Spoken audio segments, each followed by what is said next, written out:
Alright, so the first thing you need to do is log in. We all understand that. Now, let's go through the process of creating a new ticket. So the first thing you notice is you have to select company, inventory type. So there's the different types here. There's ISVN, cloud, PSSP, phone, and general. When in doubt, rock the general. But we'll go with ISVN because that's what this test company has set right now. And we pick a device. And now we basically have the rest of the form available to us here. So you can pick a help topic. Help topic is related to the inventory type. So for this one, we'll do internal testing. That's fine, that's fine, that's fine. And then what we'll do on this guy is we will go ahead and increment it. I guess that's a good example for me to show you something else. So if you go down here at the bottom and you select yes on maintenance, it will automatically see an M, an M1, and it automatically incremented it to an M2. And that again is if you check maintenance ticket. So if I say no, I don't think that's going to be there anymore. Yeah, it's not. So you can see if I select maintenance ticket, go back to the top, it sees that there was already another ticket that had an M and an M1. Source, email, department, support,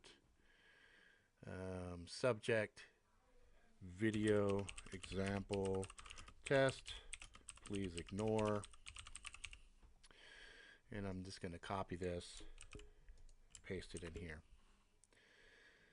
Okay, and then we'll go down here, it's deferred, and I'll go ahead and submit the ticket. Okay, now you'll see this ticket is locked. At any point, if you need to unlock, you can hit release ticket. And what it does is it kicks it back out. You can see there are no locks. There should have been a lock right here traditionally. I haven't picked up the ticket yet. So I'll go ahead and say I got it. Motion detected at your front door. Oh, sorry about that, guys. Attention, emergency. All personnel must evacuate immediately.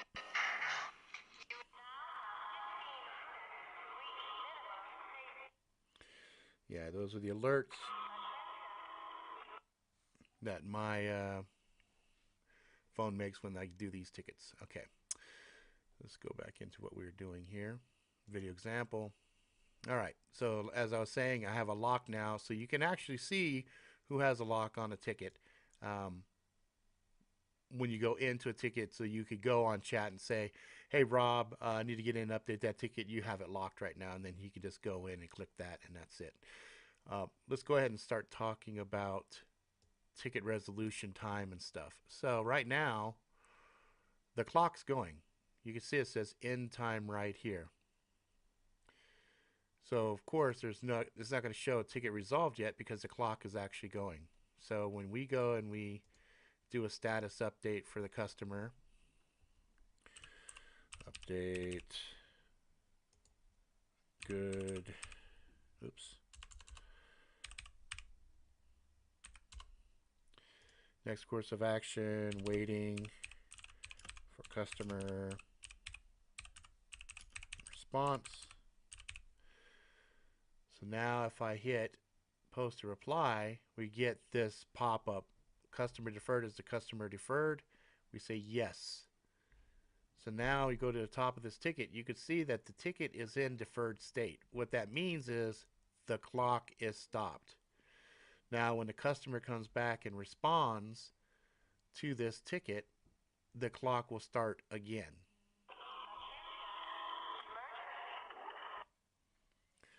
Okay. Let's talk a little bit about this information here. So you can see now that there is some information related to the device, the ISVN device, for this particular example. This test-12-34-56-M2. We have LCON name, email, phone number, and some notes. This is kind of going to be hit or miss. A lot of the customers have different approaches to the LCON, but this is some information that we'll be able to put some good notes in here for you guys. All right, let's see. So customer responds, time starts up again, and then you would see their note down on the bottom, and you would do whatever. So let's say we get to the point where we're ending out the ticket now. Okay, so we tell the customer situation resolved.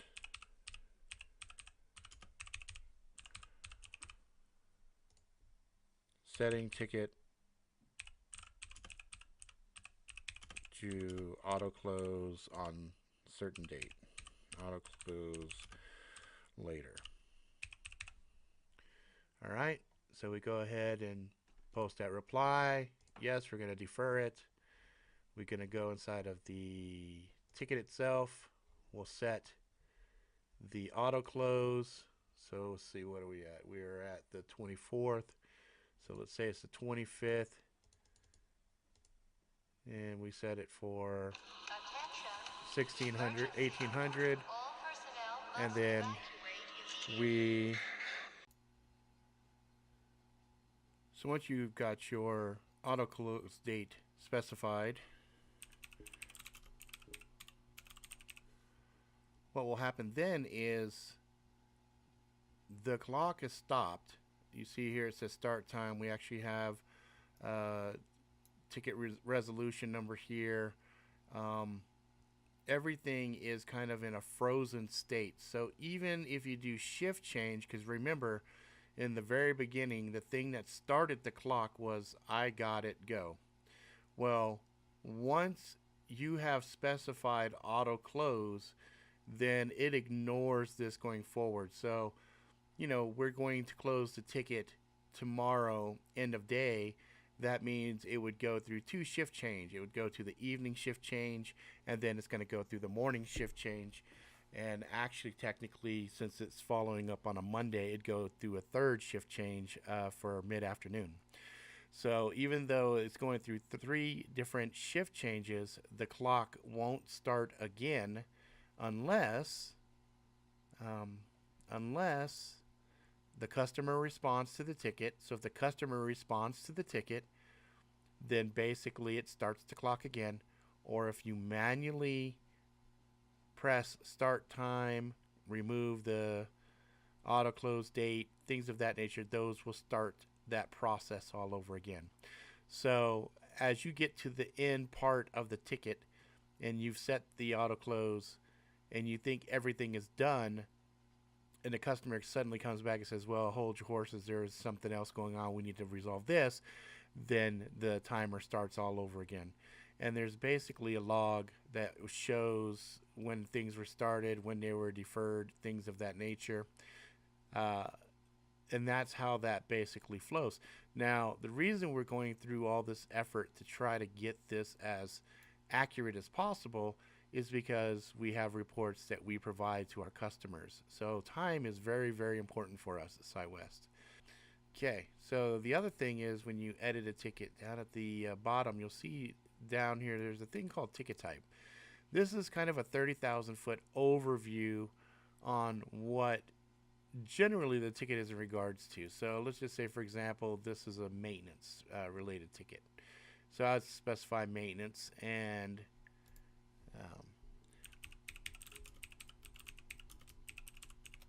then I'm just going to update that, you know, I'm updating the ticket type, which you see right here. Now this is important because eventually when reports are all the way done, so if we go begin date is December, end date is today, company, let's just say it's test company, all durations, we'll just do web page, run a report. So you'll see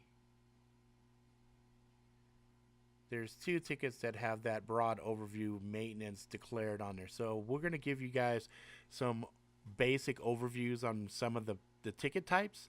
And then that way it'll help us to, at a 30,000 foot overview, tell the customer, you had, X number of maintenance, you had X number of customer requests, you had X number of tickets that were related to outages, et cetera, et cetera, et cetera. And that's just going to help us define out these reports to give to the customers to help justify and validate the value that we bring to the customer. Because a lot of times we do such a good job, they don't really realize what they've got. So that's what this is going to be useful for. All right, so let's go ahead and go back to the tickets. Some other things that are different, directory, for example, now. So now you will be able to go into the ticket, into TicketSys, go into your account and actually put a photo of yourself so that way we can see your avatar and we can see your face and we know who you are. We also have one of these for company users. So as this continues to grow, we'll be able to see their photos and stuff like that inside and know who exactly it is we're dealing with, which is going to be useful for certain company customers like Fishia Asmaram. So is this a guy or is this a girl? And that is a question that is kind of debated right now. Some say it's a lady and some say it's a guy. If we had a photo here, that would usually help us out. So that's why this stuff is in here. Let's see. Let's go back here. Shift changes are back. So you guys remember there was a short-lived shift change that we had going for a while. So now the way that basically works, as a refresher, you select, we'll select these two. You select the tickets that you want. You say who they're going to. You put in your basic shift notes. No new tickets. None. None. And then you can say continue watching this guy as an example. Boom. Boom. This one as an example. Boom. And then you can sit there and say watch for X and watch for Y. Enter. This one, same deal. Watch for X and watch for Y. And then we can highlight these guys, put bullets on them, come in here like this. Oopsie.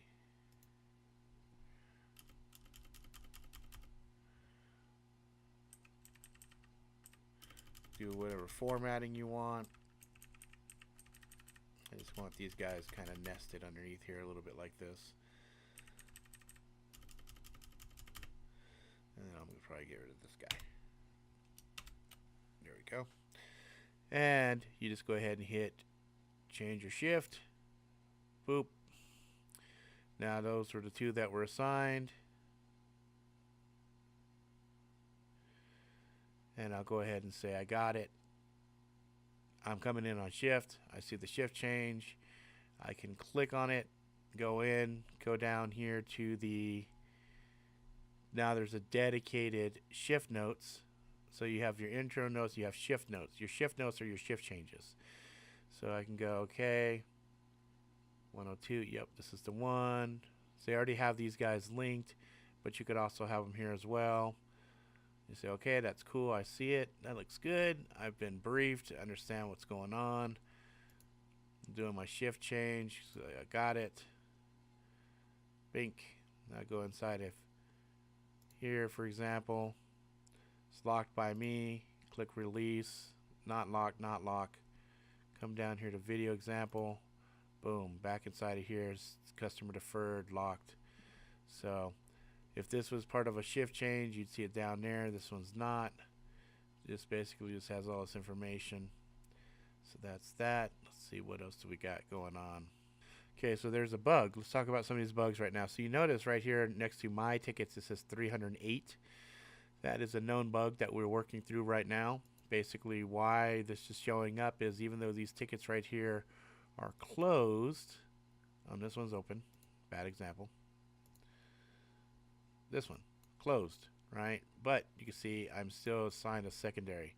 So this will be something that will get resolved. Just be patient while we work through that. Let me go ahead and release that guy. So that, in a nutshell, is some of the new features that are inside of TicketSys. I hope it alleviates some of the frustrations and stuff, especially with locked tickets, things of that nature. And also, this streamlines the whole process of creating tickets for customers, because now everything is kind of filled out for you, really. So you just go ahead and do the last little bit, put your things in, put your pre-made, blah, blah, blah, hit, and you're good. Pretty straightforward. So yeah, if you guys have any questions or you need some more specialized training one-on-one, feel free in contacting me. I'm available to help you guys out however much you need. All right? Okay, guys.